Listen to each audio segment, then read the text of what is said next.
Hi, I'm Woody Huffines on the Nerds to Go in McKinney in Frisco, Texas. This is Tech for the Untechnical.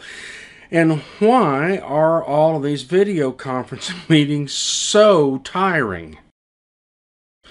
As we've been talking about, Zoom conferencing, video conferencing, Google Hangouts, WebEx, Ring Central meetings, on and on and on. We're sitting in front of a webcam with a microphone a lot these days, and it just seems to me that it's just tiring. Why would having meetings this way be so much more tiring than the way we usually have meetings?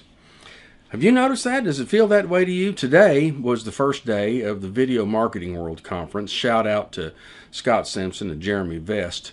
Awesome conference. Awesome. They had to do it virtually this year because, like everybody else, the COVID-19 coronavirus epidemic pandemic thing has made it so that you can't have a big conference. Doing it on Facebook, doing Facebook Live, which is another set of technical issues that's been pretty interesting, and they've done a heck of a job. But what I noticed today is that as tiring as a conference is to go and sit all day and listen to speakers all day, and you usually come out of a conference like that a bit tired, today, I was just exhausted. And then I saw a post today that asked, why are these video conferences so tiring? And he had some good reasons. I've added a couple of my own. So here are the top 6 reasons that video conferencing and video meetings are so exhausting. Reason number 1, it is communication, and communication's hard. There's a lot of information that gets transmitted by body language and tone of voice and the eyes and the ears and the way you sit and the way you look at each other. And communication's pretty amazing that we get anything communicated at all. We've been exchanging spoken words for probably, well, there's a bunch of estimates, call it 150,000 years. We've been writing things down for, I don't know, call it 7,000 or 8,000 years. So we're really good at reading each other's faces and having a face-to-face communication. So this face-to-face communication thing is part of parcel to what we do, but this kind of communication is really different. So that's the first thing, is communication is generally hard, but now you got a new form of communication that makes it harder, which is what some of these other reasons are. So that's the second reason. Remember Marshall McLuhan's media is the message. It's heard that forever, and to some extent that's true. How you communicate has a lot to do with what that communication looks like. Think about how you talk to your friends over the phone versus your mom over the phone versus your boss over the phone. The phone allows you to communicate with words only, so when you're talking to your mom, teenagers, you're rolling your eyes and talking to mom, and you can hear maybe in the tone of voice, and with your boss, you're going about the thing that he gave you to do. Anyway, the way you communicate, the body language, maybe your tone of voice is going to be different if you're on the phone versus in an email versus in a written letter. Now, what we're doing with the video communication is different still. There's some things that this visual communication does better than the written word because we've got that 150,000 year history of looking at each other and talking, and it's closer to that, but it's not quite that. And that's the next thing that makes it a little tiring. The next thing that makes it tiring to do these video communications is multitasking, because we all try to multitask and we all suck at multitasking. Now, you wouldn't look at your phone or type a quick letter or pick things up on your desk and look at them if you were in a regular conference. If you were in, somebody came to your office and you sat down across the desk from each other, you would probably be pretty aware of not looking at your phone or not glancing over at your computer screen every time there's a pop-up for a notification pop-up. And anytime you're multitasking, not only are you less effective at what you're doing, but it takes mental energy each time you shift gears. So another reason that this video conferencing is so tiring and so exhausting and so taxing is that you have a constant stimulus. It's very easy to want to look at your phone, and it's very easy to glance over at that pop-up notification. It's very easy to be distracted by the chat window on the side. So while we're doing this, we're multitasking in a way that we usually wouldn't in a face-to-face meeting.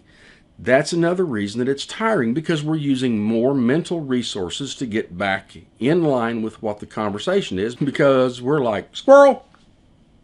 So not only do you have the multitasking that's going on, that's using mental energy to get caught back up in the conversation in a way that you usually don't with a face-to-face conversation, but it's a different kind of physically demanding.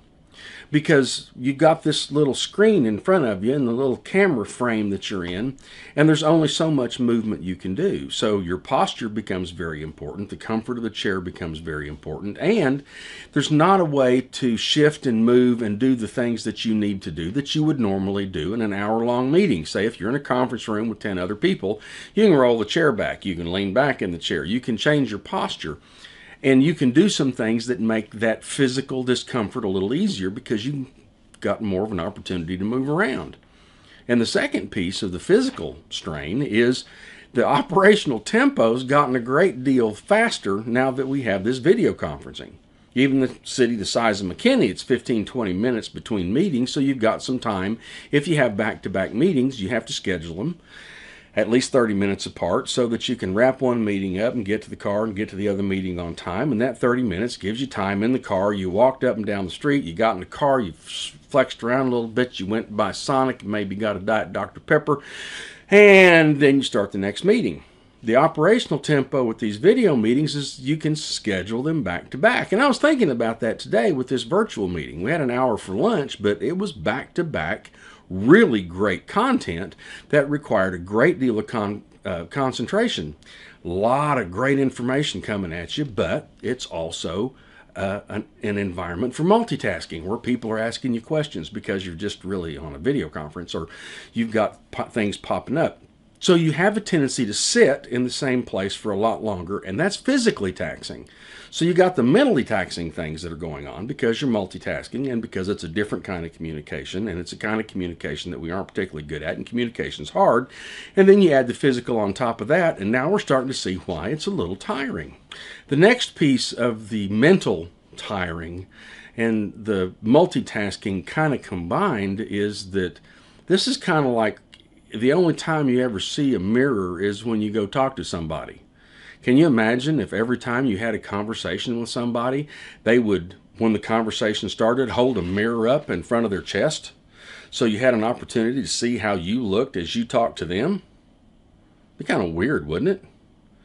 Well, that's what we're faced with this video conferencing or the Zoom call or the Google Hangout. Is you've got a picture of you up there, and it's kind of hard not to look at how you look to other people while you're trying to look and maintain eye contact.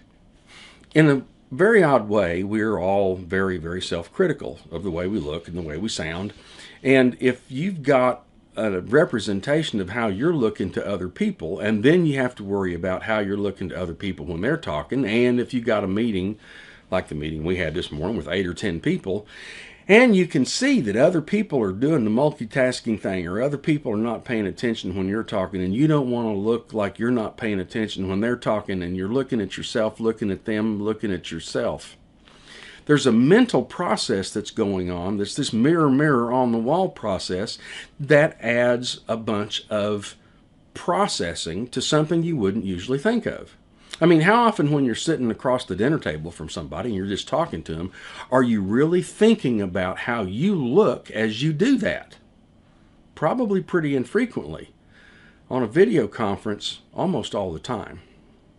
So you've got the communication that's hard, and you've got an operational tempo that's increased, and it's a different medium for communication, and it's physically taxing, and the multitasking is driving you nuts, and you're looking at yourself as you're doing it and thinking about yourself as you're doing it, and then the final thing is it's new.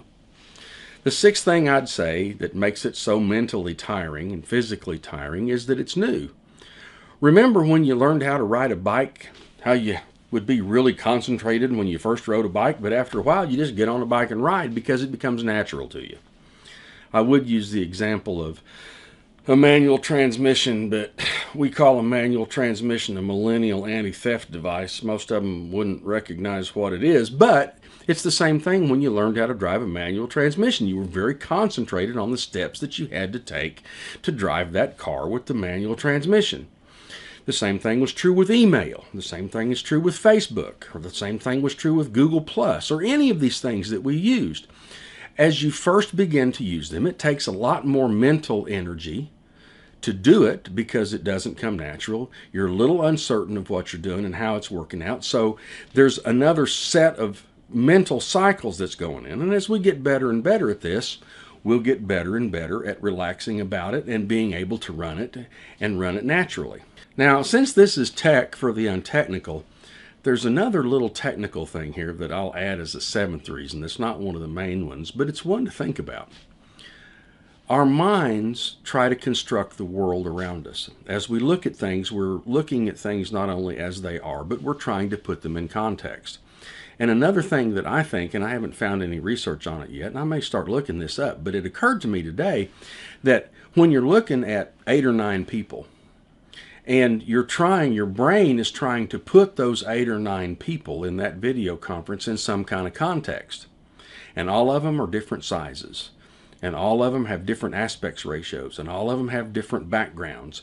And you're trying to form in your mind some sense of community with these people, but your eyes are having trouble putting all that together in such a way. And I think that's something that adds to it. I'm going to do some research about that, because that's another aspect of this technology that I think makes us tired that we really don't think about. I'm Woody Huffines. I own the Nerds to Go in McKinney and Frisco, Texas. This has been Tech for the Untechnical. You know the drill. Hit the subscribe button, mash the like, hit the notification bell, give me a comment, and y'all be safe out there while we get through this pandemic.